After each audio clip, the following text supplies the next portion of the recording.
Hello everyone, आज हम लोग some basic concepts of chemistry का लास्ट पार्ट लेके आए हैं। ठीक है, जिस पे हम लोग क्या क्या टॉपिक पढ़ने वाले हैं, कवर करने वाले हैं, वो देखो।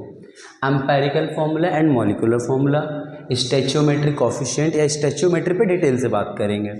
Limiting reagent and excessive reagent, मतलब आउटपुट ये है। आज इन तीनों टॉपिक में ना मास्टरी करनी है अपने लोगों को। ठीक है, चलो देखो स्टार्ट करते हैं अपना पहला टॉपिक। ठीक है, देखो पहला टॉपिक अपने क्या कहता है, empirical formula and molecular formula. सबसे पहले सवाल ये उठता है कि एम्पेरिकल फॉर्मूला होता क्या है और मॉलिक्यूलर फॉर्मूला क्या होता है।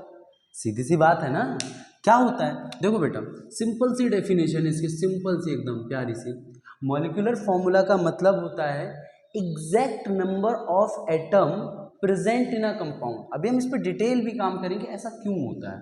ठीक है, जस्ट वेट कि क्या होता है exact number of elements present in a compound. मतलब भैया कहना क्या चाहते हो, अरे भैया देखो, जैसे आपको पता है ग्लूकोज का जो फॉर्मूला होता है C6H12O6 होता है। वेरी गुड, चलो अच्छी बात है। अब जब इसमें ये फॉर्मूला होता है C6H12O6, इसका मतलब क्या है? इसका सीधा सा मतलब है कि कार्बन इसमें 6 है और हाइड्रोजन 12 और ऑक्सीजन 6 है। बोलोगे ये तो हमें भी दिख रहा है बेटा, इसे ही हम कहते हैं आपका मॉलिक्यूलर फॉर्मूला। क्योंकि ऐसा तो नहीं होता ना यार कि हमारा मन कर रहा है कार्बन 2 ले लो, हाइड्रोजन 4 ले लो। भाई हमारे घर की सरकार थोड़ी है यार, है ना। क्योंकि आप लोग पुराने लॉज में पढ़ चुके हो कि कैसे कोई भी रिएक्शन होती है, एग्जैक्ट नंबर ही ना रिएक्ट करेगा। जैसे हमने आपको पढ़ाया था CO2, भैया जी लॉ ऑफ कांस्टेंट प्रोपोर्शन में क्या पढ़ा था कि कार्बन का एक एटम होगा तो ऑक्सीजन के 2 ही एटम होंगे। इस पे बात कर रही थी हमने डिटेल में।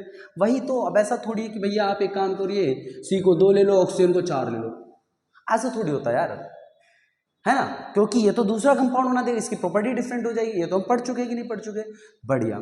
तो इसमें क्या होता है मॉलिक्यूलर फॉर्मूला में, एग्जैक्ट नंबर ऑफ एटम्स या elements present in a compound. देखो हम लिख रहे हैं clearly, exact number of elements. आप लोग को आवाज क्लियर है? Let me clarify. एक मिनट, हाँ क्लियर होगी, बढ़िया। देखो exact number of elements present in a compound. ठीक है बेटा, उसे हम लोग क्या नाम देंगे, क्या, मॉलिक्यूलर फॉर्मूला, है ना। एग्जाम्पल कुछ भी उठा लो यार, देखो तुम जितने भी कंपाउंड जानते हो कुछ भी ले लो, CO2 ले लो, H2SO4 ले लो, कुछ भी ले लो, क्या फर्क पड़ता है यार, है ना। अब सवाल होता है, जो नया टर्म है हमारे पास वो है एम्पेरिकल फॉर्मूला, कि ये एम्पेरिकल फॉर्मूला क्या होता है भैया, है ना। देखो जब किसी भी मॉलिक्यूलर फॉर्मूला को ध्यान से सुनिएगा, जब किसी भी मॉलिक्यूलर फॉर्मूला को आप सिंपल रेशियो में ले आते हैं तो उसे हम एम्पेरिकल फॉर्मूला कहते हैं। मतलब क्या है बेटा, इसमें एग्जैक्ट एलिमेंट या एटम प्रेजेंट नहीं होते, इस फॉर्मूला में एग्जैक्ट प्रेजेंट नहीं होते। अब बोलो ऐसे तो समझ नहीं आया यार, एग्जाम्पल लेते हैं चलो इसका। देखो जैसे एग्जाम्पल हमें साफ साफ पता है C6H12O6 होता है, फॉर्मूला ही हमारे पास, चलो बढ़िया। अब मैं अगर इसको सिंप्लीफाई करूं, जैसे ध्यान से देखिएगा, इसमें कॉमन क्या है भैया, देखो 6 इसमें भी है, 12 में भी 6 होता है, इसमें भी है। अगर मैं कटिंग करूं, रेशियो निकालूं तो क्या आएगा, 6 में जा 6, 6 2 जा 12, 6 में जा 6, यही आए ना भाई, काट मत देना। ठीक है, हमने बस आपको रिप्रेजेंट करने का तरीका बताया सिखाने के लिए।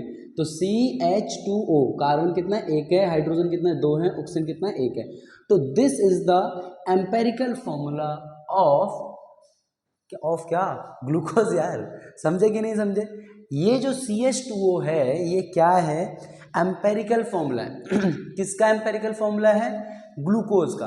अब जैसे कि मैं आपसे कुछ सवाल पूछता हूँ, ध्यान से देखिएगा। अब मैं आपसे बोलूँ जो H2SO4 है, इसका मॉलिक्यूलर फॉर्मूला क्या होगा, यही होगा। एम्पेरिकल फॉर्मूला क्या होगा इसका सोचो, एम्पेरिकल फॉर्मूला क्या होगा। देखो साफ साफ दिख रहा है हमको, ये 2 से 1 कट जाएगा, ये 2 कट जाएगा, तो यहाँ पे जो इसका एम्पेरिकल फॉर्मूला है क्या आएगा, HSO2 आएगा। ऐसा आपको लगता है बेटा ये गलत है, ऐसा नहीं है। क्यों नहीं है ऐसा, ध्यान से सुनो अगेन। क्योंकि बेटा इसमें सल्फर के तो एटम हमने काटे ही नहीं ना, हमें वो लेना है जो सब में कॉमन हो, रेशियो निकालना है भैया। ऐसे थोड़ी जिसका कटिंग हुआ वो काट दो, है ना, ऐसे थोड़ी काटना होता है। चलो देखो H2SO4। अब जरा देखना इसमें सल्फर का एक ही तो एटम, आपने कहाँ कटिंग करी बेटा उसमें, तो देखो क्या होगा, इसका यही हमारा मॉलिक्यूलर फॉर्मूला भी है और यही हमारा एम्पिरिकल फॉर्मूला भी है। समझ आया कि नहीं आया? समझ आया, बढ़िया। एक और एग्जांपल ले लो, जैसे CO2 है, इसका मॉलिक्यूलर फॉर्मूला भी यही है, एम्पिरिकल फॉर्मूला भी यही है। ठीक है बेटा, बढ़िया।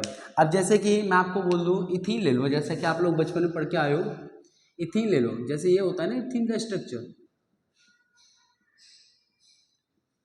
ये होता है। अगर मैं इसको शॉर्ट में लिखूँ तो क्या लिखूँ, C2H4। कटिंग करो बेटा, 1 2, तो क्या आएगा CH2।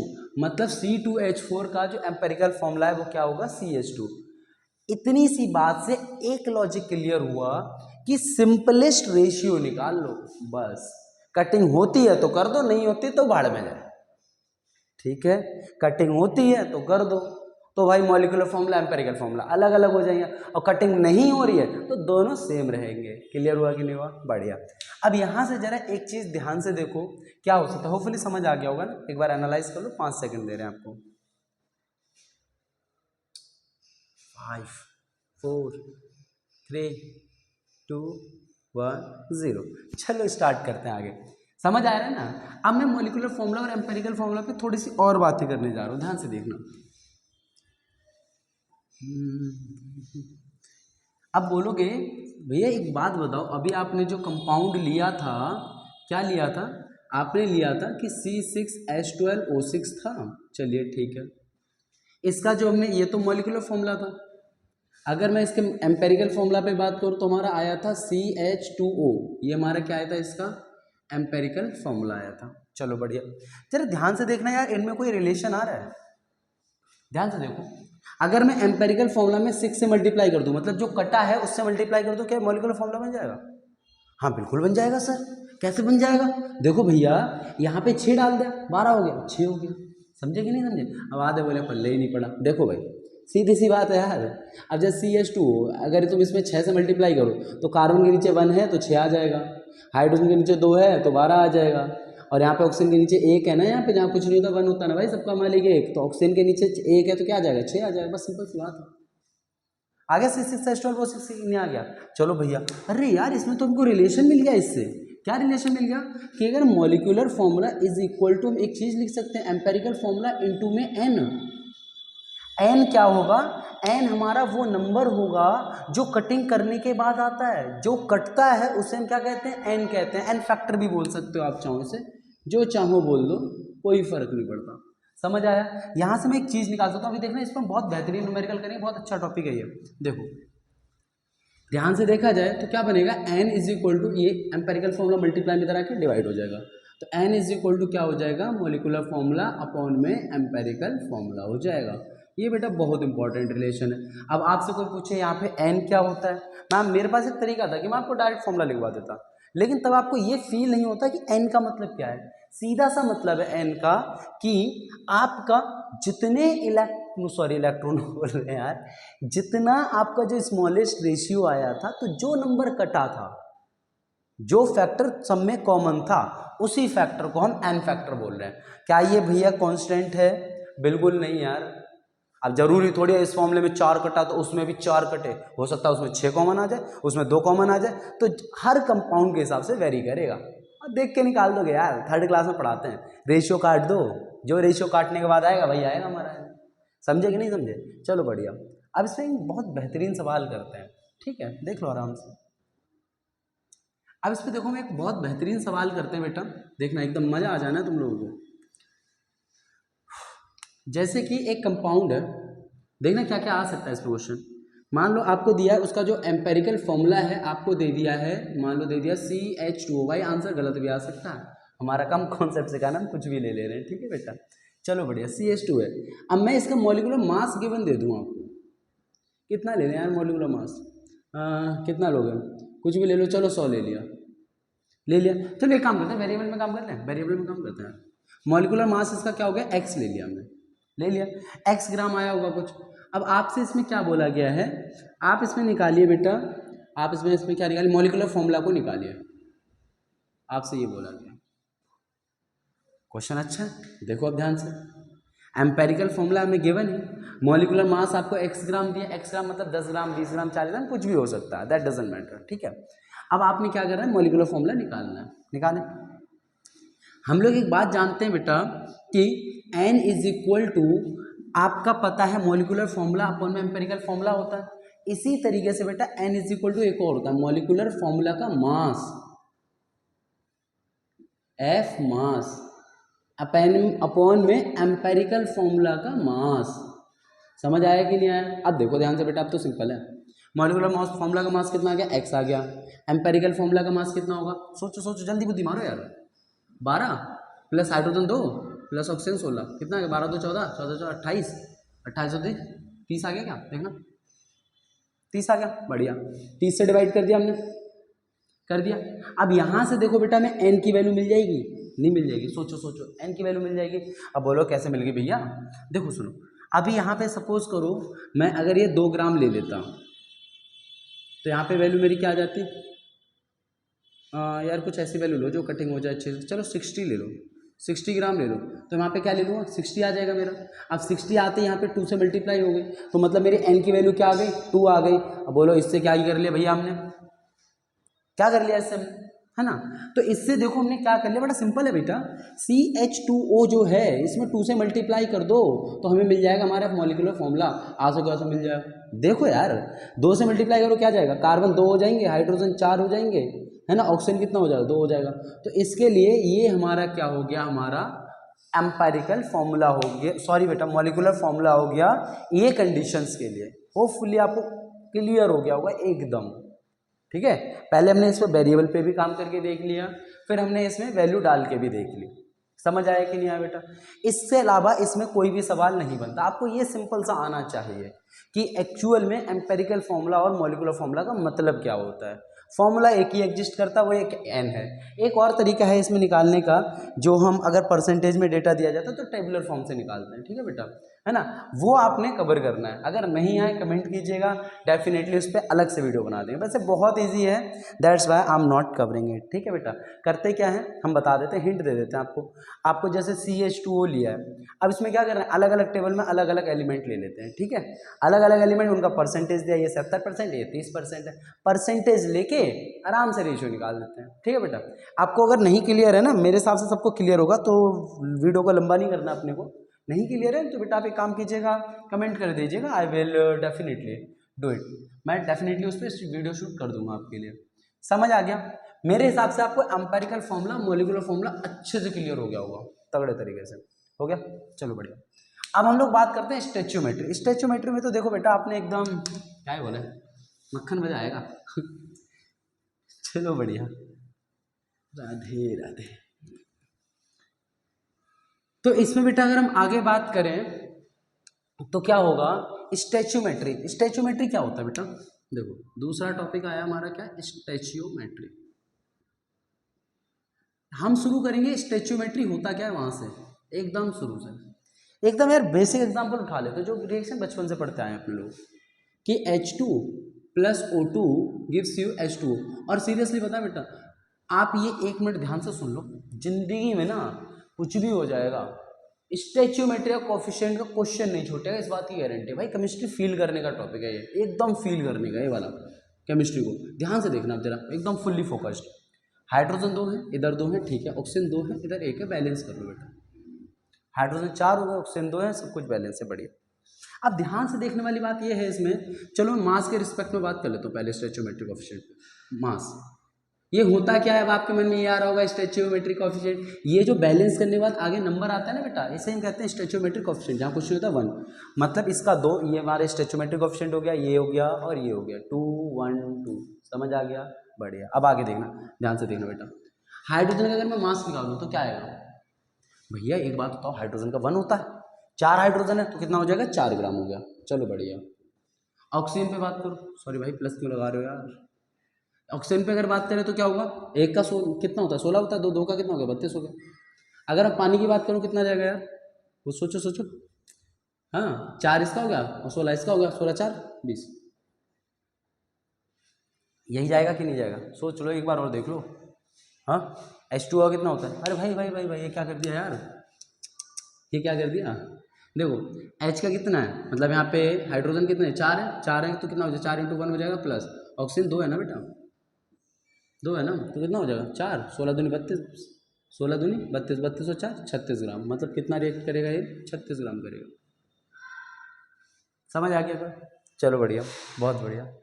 हाँ, अब इसमें हम आगे बात कर सकते हैं। इसमें लॉजिक क्या आता है बेटा कि ये जो हाइड्रोजन का 4 ग्राम और ऑक्सीजन का 32 ग्राम मिलके हमेशा पानी बनाएगा 36 ग्राम। बोलोगे भैया इतना साफ साफ पता चल रहा है कि law of conservation of mass follow हो रहा है। बहुत बढ़िया, ये आपने हर इक्वेशन के लिए लिखना ही लिखना है, हर इक्वेशन के लिए लिखना है आपने, हर इक्वेशन के लिए जब भी होगा। अब देखो आगे इसमें होगा क्या, 4 ग्राम ये है, 32 ये है, 36 ये, चलिए ठीक है भैया, मास के रिस्पेक्ट में समझ आ गया। क्योंकि अगर आपसे बोल दिया जाए भैया सुनो क्वेश्चन देखना कितना हैवी आएगा इसका क्वेश्चन, यहाँ पे क्वेश्चन देख लेते हैं। मान लो क्वेश्चन आपसे पूछा गया, आपके पास 10 ग्राम हाइड्रोजन प्रेजेंट है, बताओ कितना ऑक्सीजन चाहिए, कितना ऑक्सीजन चाहिए अपने को। हाँ देखो यार कितना सिंपल, कितना वाहिया सवाल है भाई, इससे वाहिया सवाल हो सकता है कभी कोई। सोचो 10 ग्राम हाइड्रोजन जो है वो, सॉरी भाई अब हमने स्टैंडर्ड लिख दिया इस तरीके से, स्टैंडर्ड लिखा क्या हुआ, सिंपल सी बात है, 4 ग्राम कितना यूज़ कर रहा है, 32 ग्राम, 1 ग्राम कितना करेगा, कितना करेगा, बोलो बोलो, जल्दी बोलो यार, डिवाइड कर दो ना, तो कितना आ जाएगा, 32 अपॉन में 4, कितना आया 8 ग्राम। बढ़िया, मतलब जो 1 ग्राम हाइड्रोजन होगा वो कितना यूज़ कर रहा है बेटा, 8 ग्राम ऑक्सीजन यूज़ कर रहा है। हमें कितने का निकालना है, हमें निकालना है 10 ग्राम हाइड्रोजन का। अगर 10 ग्राम हाइड्रोजन की हम बात करें तो यहाँ पे क्या जाएगा, 1 ग्राम जो हाइड्रोजन है वो यूज़ कर रहा है 8 ग्राम ऑक्सीजन, तो 10 ग्राम जो हाइड्रोजन होगा कितना यूज़ करेगा, मल्टीप्लाई कर दो, सिंपल है, 80 ग्राम, मतलब 10 ग्राम जो हाइड्रोजन होगा वो 80 ग्राम ऑक्सीजन हमारा यूज़ करेगा। Is that clear? हाँ चलो बढ़िया बात, इसमें हमारा ये अच्छे से क्लियर हो गया कि अगर हमने ये स्टैंडर्ड लिख दिया तो स्टैंडर्ड लिखने के बाद आपको जो कैलकुलेट करना है वो आप कैलकुलेट कर सकते हो। इसी में उल्टा दे दिया जाए, वो दिया जाए हमारे पास 40 ग्राम हाइड्रोजन है, बताओ कितना पानी बनेगा। यार देखो 4 ग्राम 36 ग्राम बना रहा है, एक का निकाल के जितने का निकालना है पूछ रहा है। अब तुमसे बोला जाए भैया हमारे पास 20 ग्राम पानी है, बताओ कितना हाइड्रोजन यूज होगा, उल्टा कर दो यार, 36 ग्राम में 4 ग्राम यूज हो रहा है, एक का निकाल लो, जितने का निकालना मल्टीप्लाई कर दो यार, थर्ड क्लास की मैथ। हाँ समझे कि नहीं समझे, सिंपल यूनिटरी मेथड है। तो ये तो हो गया हमारा मास का कॉन्सेप्ट, ठीक है बेटा। अब इसमें हमारा क्या आता है आगे, और क्या सीख सकते हैं, मेरे ख्याल से मास का सारे क्वेश्चन कर लोगे इसमें, ठीक है। अब आ जाते हैं मोल्स पे जरा। स्टोइचियोमेट्रिक कोएफिशिएंट से क्या पता चल रहा है आपको कि ये इसके 2 मोल प्रेजेंट है, इसका 1 मोल प्रेजेंट है, इसका 2 मोल प्रेजेंट है। अब तुम यहां पे ध्यान से देखो, अब तुमसे पूछा जाए कि ऑक्सीजन के 10 मोल कितने हाइड्रोजन के मोल की जरूरत होगी, सोचो ऑक्सीजन का 1 मोल है तो हाइड्रोजन का 2 मोल है, ऑक्सीजन के अगर 10 मोल हो गए तो इसके 20 नहीं हो जाएंगे, सिंपल सी बात हो जाएंगे, मतलब सिंपल यूनिटरी मेथड मारना है, ठीक है बेटा। अब इसमें हमें मोल पता चल गया, मोल पे हमने काम कर लिया। अब हम लोग एक चीज़ जानते हैं, और पता है क्या, क्या जानते हैं, number of mole is equal to क्या होता है, क्या होता है, नंबर ऑफ पार्टिकल अपॉन में एवोगैड्रो नंबर, ठीक है। अब मतलब ये जो नंबर ऑफ मोल है, अगर मैं इसकी एवोगैड्रो नंबर से मल्टीप्लाई कर दूं, अगर मैं एवोगैड्रो नंबर से मल्टीप्लाई, देखना कितना इंपॉर्टेंट और अच्छा टॉपिक है वाला, तो मुझे ये क्या मिल जाएगा, अगर मैं इसकी इससे मल्टीप्लाई कर दूंगा, इसकी इससे मल्टीप्लाई कर दूंगा तो नंबर ऑफ पार्टिकल मिल जाएगा मुझे। चलो बढ़िया, कंफ्यूज तो नहीं हो रहे ना, चलो दोबारा बताते हो, सुनो। Number of mole is equal to क्या होता है बेटा, ऊपर पार्टिकल रहते हैं, नीचे एवोगैड्रो नंबर रहता है। मुझे नंबर ऑफ पार्टिकल निकालने, तो क्या होगा, number of particle is equal to n into में एवोगैड्रो नंबर, इससे निकल जाएगा हमारा। अब हमारे 2 मोल प्रेजेंट थे यहाँ पे, तो ये नंबर ऑफ पार्टिकल आ गए हमारे किसके, हाइड्रोजन के, ये नंबर ऑफ पार्टिकल आ गए ऑक्सीजन के, ये नंबर ऑफ पार्टिकल किसके आ गए, हमारे वाटर के आ गए। मतलब ओवरऑल हमने नंबर ऑफ पार्टिकल्स कैलकुलेट कर लिए। अब यही पूछ लिया जाए आपसे, आपके पास 4 ग्राम हाइड्रोजन है और वाटर आपका पता नहीं कितना बन रहा है, रिएक्शन दे दी, उनने बोला बताओ नंबर ऑफ पार्टिकल कितने होंगे, कितना हैवी क्वेश्चन बना। अब सीधी सी बात है भैया, 4 ग्राम पता है, यहाँ से पहले रिएक्शन बैलेंस करके इसमें मोल निकाल लेना, मोल निकल के यहाँ से रिलेशन यूज कर, नंबर ऑफ पार्टिकल नहीं निकल जाएंगे, निकल जाएंगे, सिंपल यूनिटरी मेथड है भाई। इसके अलावा पता है स्टोइचियोमेट्रिक कोएफिशिएंट में कुछ भी नहीं, कुछ भी नहीं है, सिर्फ ये 3 कॉन्सेप्ट आपने आने चाहिए, नंबर ऑफ पार्टिकल निकलवा लो, तो मोल निकलवा लो, तो मास निकलवा लो। अगर वॉल्यूम भी निकालना है ना भाई, वो भी बहुत ज़्यादा भारी आता है, देखना जरा जरा ध्यान से देखिएगा। तो number of moles is equal to हमें क्या पता है, हमारा सीधा सा बेटा मोलर वॉल्यूम अपॉन में क्या होता है, 22.4 होता है, अब सॉरी भाई गिवन वॉल्यूम जो होता है आपका है ना, अब सुनो नंबर ऑफ मोल्स हो गया आपका, यहाँ से क्या होगा, अब आप वॉल्यूम निकाल लो यहाँ से, कैसे निकालेंगे, नंबर ऑफ मोल की मल्टीप्लाई कर दो 22.4 से, ये आ गया कि नहीं आ गया, 2 इंटू 22.4 ये वॉल्यूम आ गया, 1 इंटू 22.4 ये इसका वॉल्यूम आ गया, 2 इंटू 22.4 ये इसका वॉल्यूम आ गया। मतलब कुल मिला के बात ये है, अगर आपको कोफिशिएंट से डील करना आ गया तो मोल निकाल लो, नंबर ऑफ पार्टिकल निकाल लो, वॉल्यूम निकाल लो, जो मर्जी निकालना निकाल लो। समझ आ गया, चलो बढ़िया बात है ना। तो आपका ये स्टैचोमेट्री क्लियर हो गया होगा मेरे हिसाब से, डेफिनेटली पूरी तरीके से हो गया, चलो बढ़िया। अब देखो, अब हम बात करते हैं बेटा limiting reagent and excessive reagent, है ना।